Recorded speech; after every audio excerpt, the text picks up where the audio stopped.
segala puji, hormat, syukur bagimu ya Allah Bapa kami.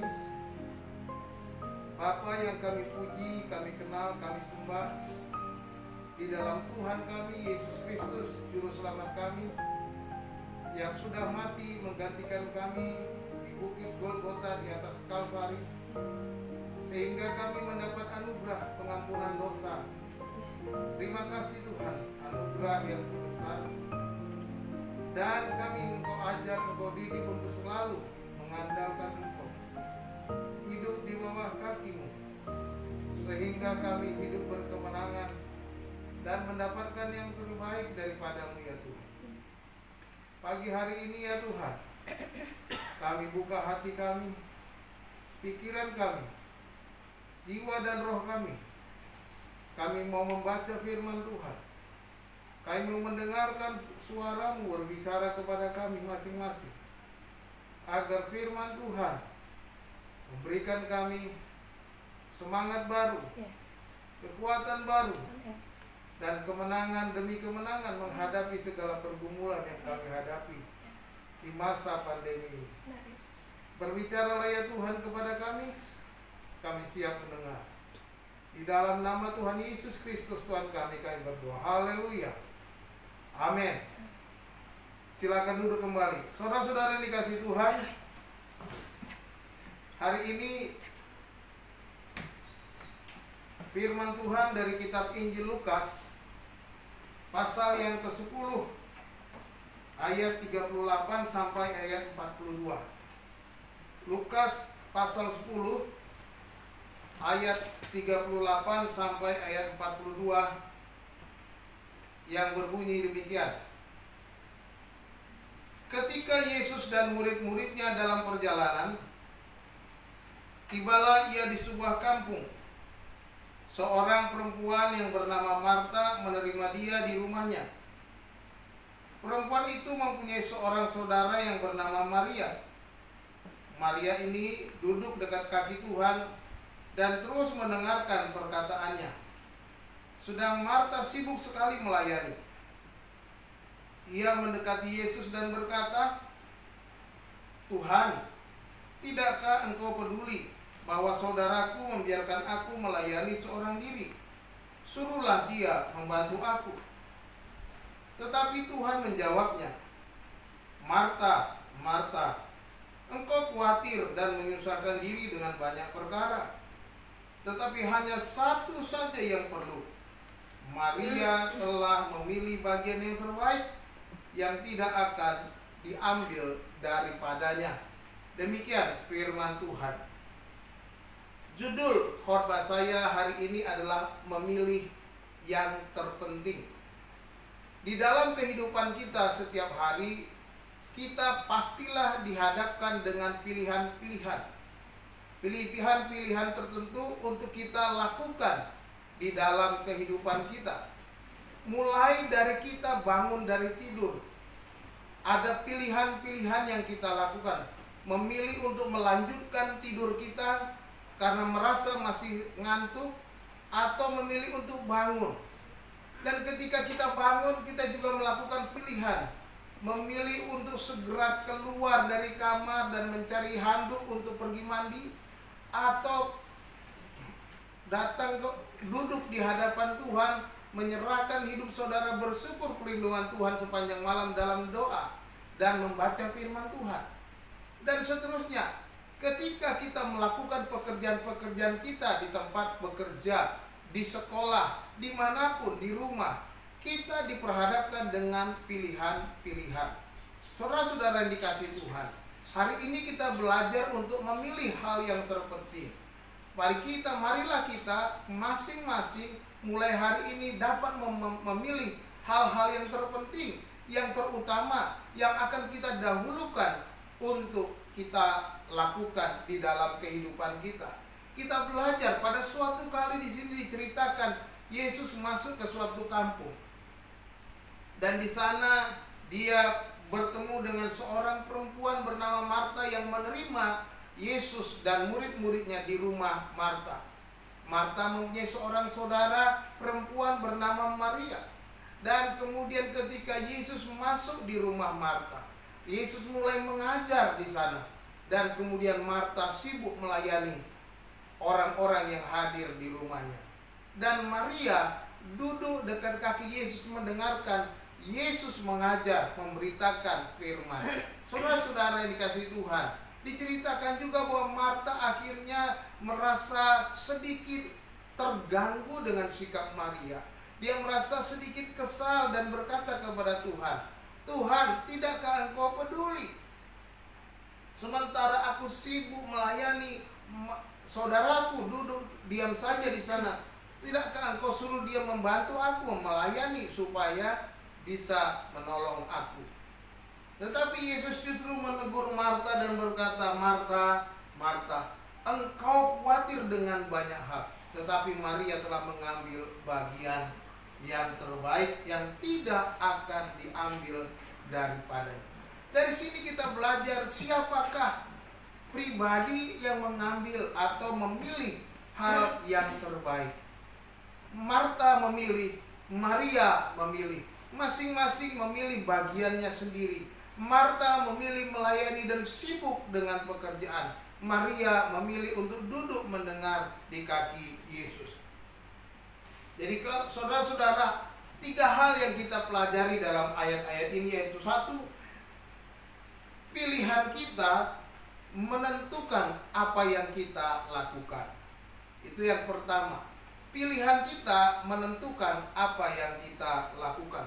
Sama seperti Marta, dia memilih melayani, dia memilih sibuk, dan itu mengakibatkan dia menjadi terlalu lelah, terlalu capek, dia kesal dan lain sebagainya ketika dia melakukannya dengan kesibukannya.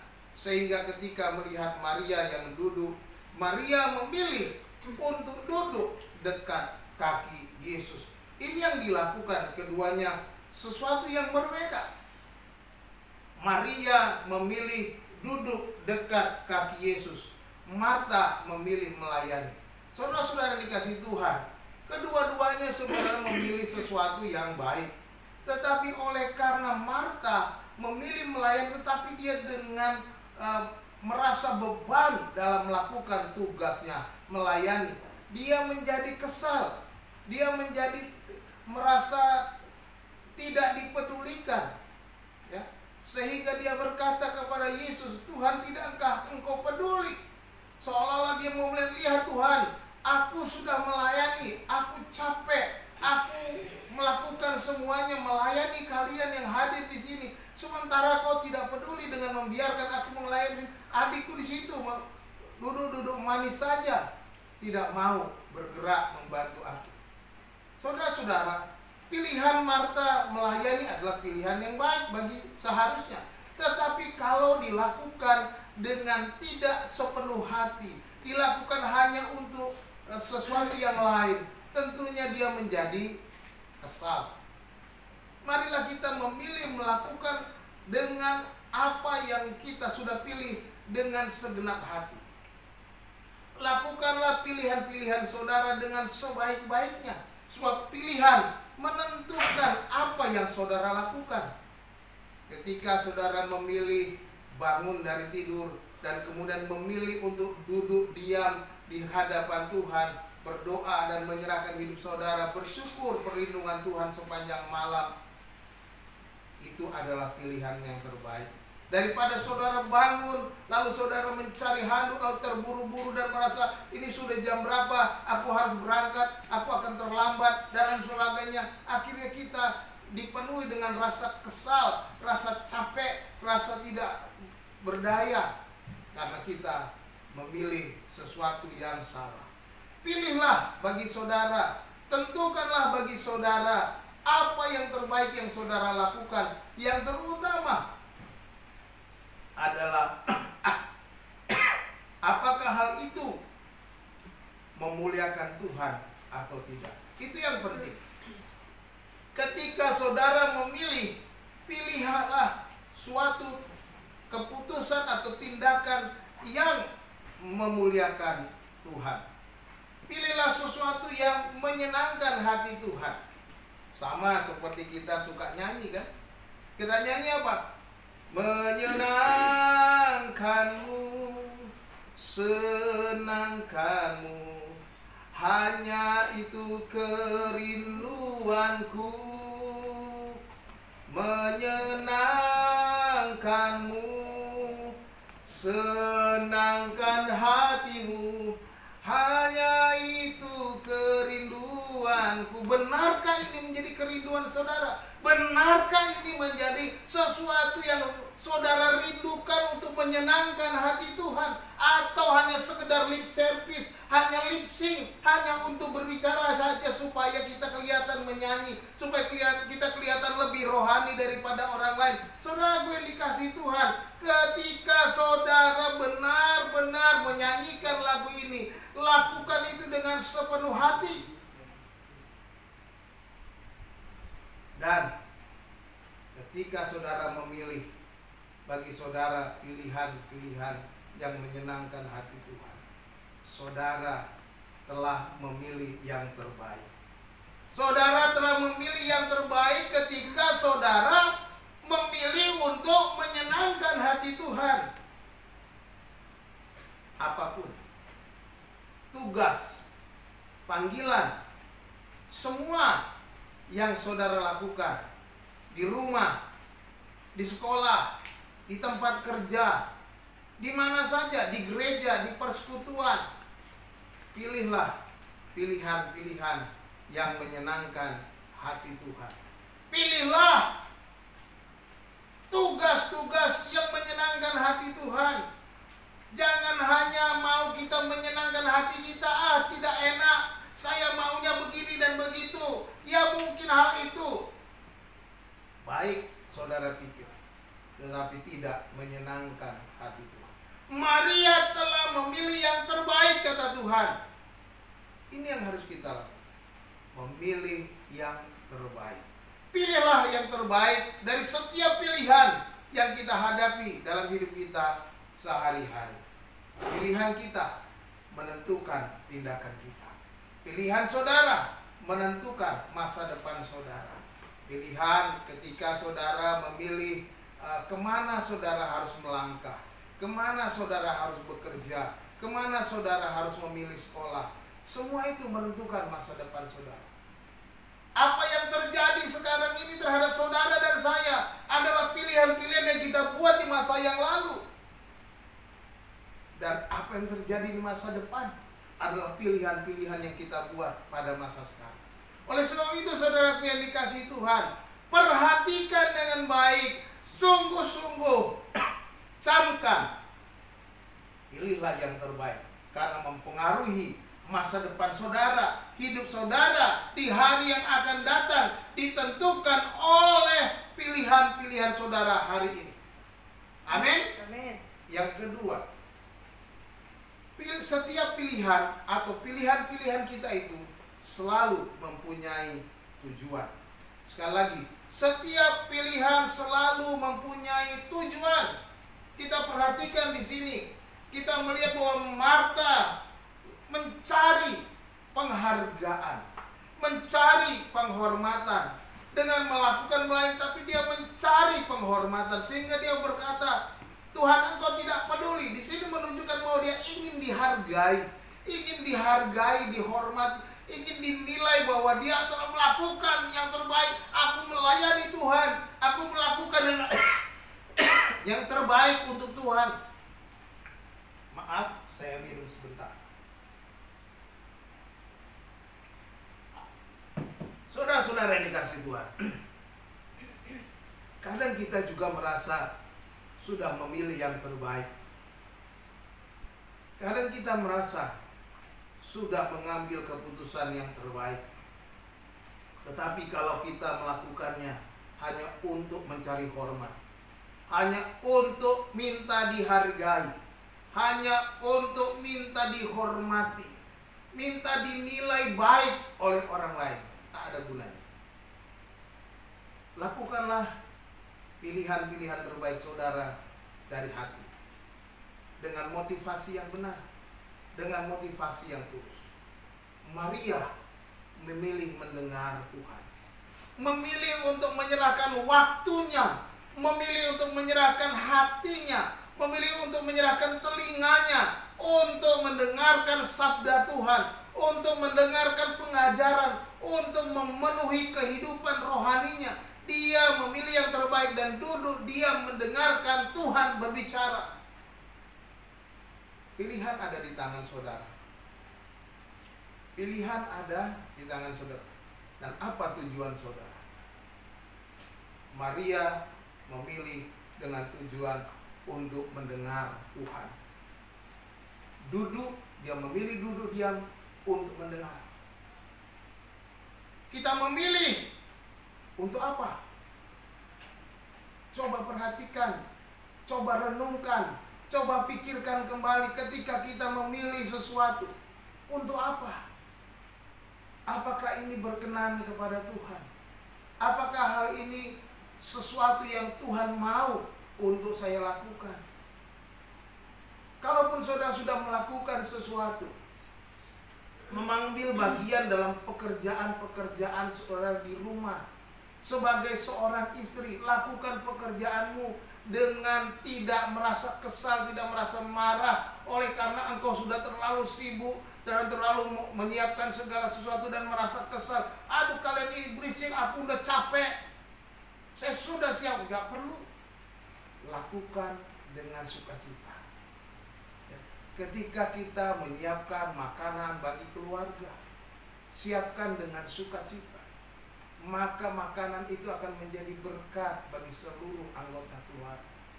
Ketika kita mencuci piring, lakukan dengan sukacita, karena itu akan menjadi berkat bagi semua orang yang menikmatinya. Lakukan pekerjaan di kantor saudara dengan sukacita, tanpa beban, tanpa merasa ini itu sebuah tugas dari si bos, tetapi lakukanlah sebagai tanggung jawab, sebagai hormat saudara kepada Tuhan, sebagai tindakan saudara. Saya sebagai orang Kristen melakukan pekerjaan-pekerjaan saya dengan baik supaya nama Tuhan dimuliakan. Lakukan itu. Itulah tujuan-tujuan mulia yang harusnya dimiliki oleh setiap orang percaya. Tujuan-tujuan yang terbaik, menyenangkan hati Tuhan, bukan menyenangkan hati manusia. Menyenangkan hati manusia itu mudah. Seperti orang yang berkata menjilat orang yang menjilat, orang yang mencari muka. Itu hanya orang-orang yang mencari sesuatu yang sifatnya sementara. Kita tidak perlu dalam suatu pekerjaan menjilat bos, menjilat orang teman kita supaya kita mendapat hormat dan lain sebagainya. Karena itu gak ada guna. Tetapi tujuan kita adalah menyenangkan hati Tuhan. Ketika kita memuliakan Tuhan, berkenan kepada Tuhan, hidup menyenangkan dan melakukan semuanya untuk Tuhan. Seperti firman Tuhan katakan, kalau engkau melakukan segala sesuatu, lakukanlah seperti untuk Tuhan. Itu. Lakukanlah segala sesuatu seperti untuk Tuhan. Apapun itu. Maria memilih duduk untuk mendengar. Maria memilih sibuk untuk mencari penghargaan. Dengan berkata, Tuhan, engkau tak peduli. Tuhan, apa kau tidak menilai? Aku capek. Dia duduk santai. Seolah-olah memang kalau kita menilai, ya memang betul juga. Kok Maria santai-santai amat? Enggak peduli seolah-olah. Tapi Yesus justru melihat ke dalam hati setiap orang. Yesus melihat hatimu dan hatiku. Yesus tahu motivasimu dan motivasiku. Yesus tahu apa yang ada terkandung dalam hatimu yang paling dalam. Ketika engkau melakukan pekerjaan-pekerjaan segala sesuatu, pelayanan dan lain sebagainya, apa itu engkau lakukan dengan tulus hati, dengan penghormatan kepada Tuhan, dengan segenap hati, atau untuk mencari penghormatan? Tuhan sesungguhnya tahu dan Tuhan menilai itu. Bukan sikap luar, bukan segala sesuatu yang luar, tetapi seharusnya segala sesuatu yang luar itu timbul karena dari dalam hati. Yang timbul dari dalam hati akan menyenangkan hati Tuhan. Kalau yang timbul dari hati yang busuk, tidak menyenangkan hati Tuhan, maka akan ada kekecewaan. Seperti Marta yang kecewa, ya, karena dari hati yang keliru, hati yang salah, sehingga dia kecewa atas sikap Tuhan yang membiarkan Maria duduk mendengar, dibandingkan dia melayani dengan sibuk dan menyibukkan diri dengan banyak hal. Saudara-saudara, pilihan kita pastilah punya tujuan. Apakah tujuan yang terbaik? Tujuan yang terbaik adalah memuliakan Tuhan. Lakukanlah semuanya untuk Tuhan. Yang ketiga, pilihan-pilihan kita pasti mempunyai akibat. Haleluya. Setiap pilihan ada akibatnya, ada dampaknya, baik terhadap diri saudara maupun terhadap lingkungan saudara, pasti ada dampaknya. Setiap pilihan berdampak, berakibat di dalam kehidupan kita. Seperti yang sudah saya katakan tadi, pilihan kita hari ini akan berdampak di masa depan. Pilihan kita sekarang berdampak kepada hari-hari yang akan datang. Sebagaimana kita ada hari ini oleh karena masa lalu kita. Mengapa saudara seperti sekarang ini? Karena pilihan-pilihan saudara di masa lalu. Kalau saudara hari ini malas, jangan harapkan saudara menjadi sesuatu yang baik. Kalau saudara hari ini hidupnya amburadul, jangan harap sesuatu nanti mencapai sesuatu yang lebih baik. Paling saudara berjuang dengan begitu berat dan mengubah, akhirnya saudara bisa lebih baik karena apa? Ada perubahan, ada pertobatan di hari depan.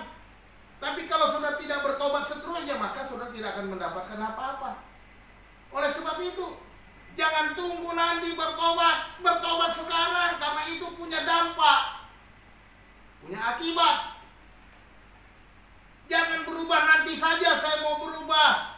Jangan menunggu nanti. Belum tentu saudara nanti punya kesempatan untuk berubah. Karena waktunya Tuhan tidak ada yang tahu. Saudara-saudara, terlebih di masa pandemi ini, saya melihat, saya mendengar berita, mendapatkan kabar orang-orang muda dipanggil Tuhan oleh karena COVID. Tidak peduli tua muda, badan kelihatan bagus, tetapi ternyata bisa mati oleh karena COVID. Tidak ada kesempatan untuk mengulang-ulang saudara, membiarkan hidup saudara tanpa tujuan dan tidak punya akibat. Ingat baik-baik, pilihan saudara sekarang ada akibatnya.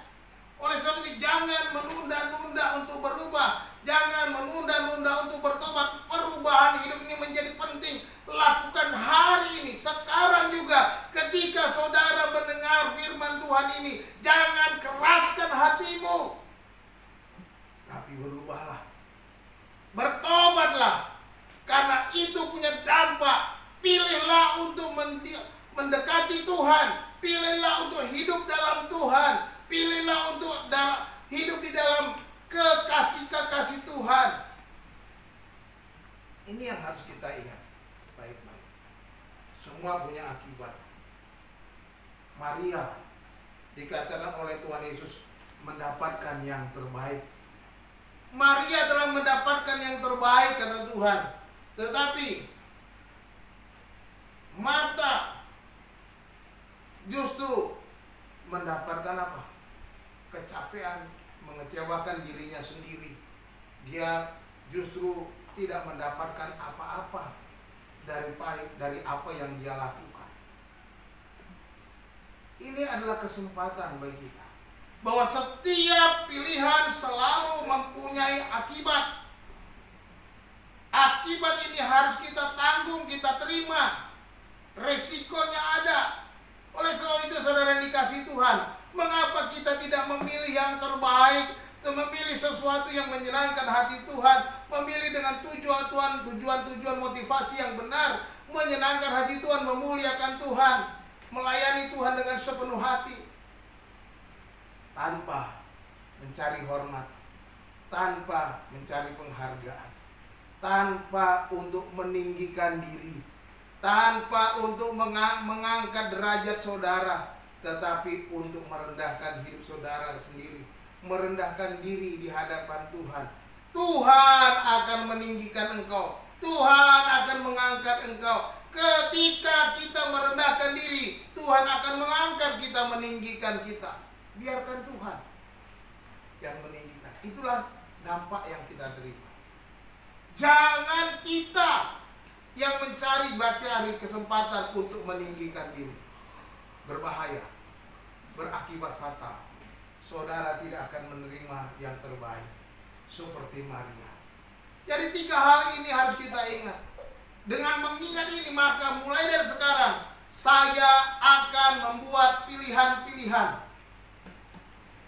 yang terbaik, pilihan-pilihan yang menyenangkan hati Tuhan, pilihan-pilihan yang berkenan kepada Tuhan, pilihan-pilihan yang memuliakan nama Tuhan, pilihan-pilihan yang berdampak baik bagi hidup saya dan berdampak bagi orang di sekitar saya. Lakukan itu. Mulai hari ini katakan, Tuhan, ampuni aku kalau aku sudah salah melangkah. Dan biarlah aku mulai hari ini mau melangkah dengan pimpinan, kuasa, dan tangan Tuhan. Biarlah aku melangkah memilih yang terbaik mulai hari ini. Lakukan itu. Mulai dari engkau bangun tidur, mulai dari engkau melakukan keluar dari rumah, lakukan segala sesuatu. Jangan lupa, serahkan hidupmu. Ketika engkau mau keluar dari rumah, jangan lupa untuk duduk terlebih dahulu dan diam di hadapan Tuhan. Berdoa, menyerahkan perjalanan saudara, menyerahkan segala pekerjaan saudara. Supaya apa? Supaya Tuhan melancarkan segala sesuatunya, supaya Tuhan melindungi saudara dari mara bahaya. Sebab tangan Tuhan sanggup melindungi kita, menjaga kita, memelihara kita. Inilah yang seharusnya dimiliki oleh setiap anak-anak Tuhan. Jangan dengan kekuatan sendiri. Jangan. Memang kita harus menjaga diri. Seperti Tuhan sudah memberikan kita hikmat. Apa yang harus kita lakukan? Kita perlu pakai masker, kita perlu mencuci tangan, kita perlu membersihkan diri, kita perlu menjaga jarak dari orang lain. Tetapi jangan lupa yang terutama, sebelum saudara lakukan itu, datang kepada Tuhan, duduk di hadapan Tuhan, serahkan hidupmu kepada Tuhan. Itulah yang terutama, yang pertama, yang terpenting saudara harus lakukan sebelum melakukan segala sesuatu, sehingga saudara akan hidup diberkati. Tuhan Yesus memberkati saudara semuanya. Salam. Mari kita berdoa. Bapa di dalam sorga, terima kasih untuk firman Tuhan yang sudah kami dengar. Terima kasih untuk pelajaran yang kami terima dari Marta dan Maria, ya Tuhan. Kiranya Engkau Tuhan menolong kami untuk kami hidup berkenan kepadamu, supaya kami menyenangkan dan memuliakan hatimu. Kami boleh melakukan pilihan-pilihan yang terbaik, yang mengakibatkan hal-hal baik bagi hidup kami, bagi masa depan kami, bagi sekitar kami, bagi keluarga kami, bagi orang-orang yang kami kasihi, di masa kini maupun di masa yang akan datang. Terima kasih Tuhan untuk firman-Mu. Terima kasih, terpujilah Engkau. Hanya dalam nama Yesus Tuhan kami mengucap syukur dan berdoa. Haleluya, haleluya. Amin. Puji nama Tuhan. Saudara-saudara dikasih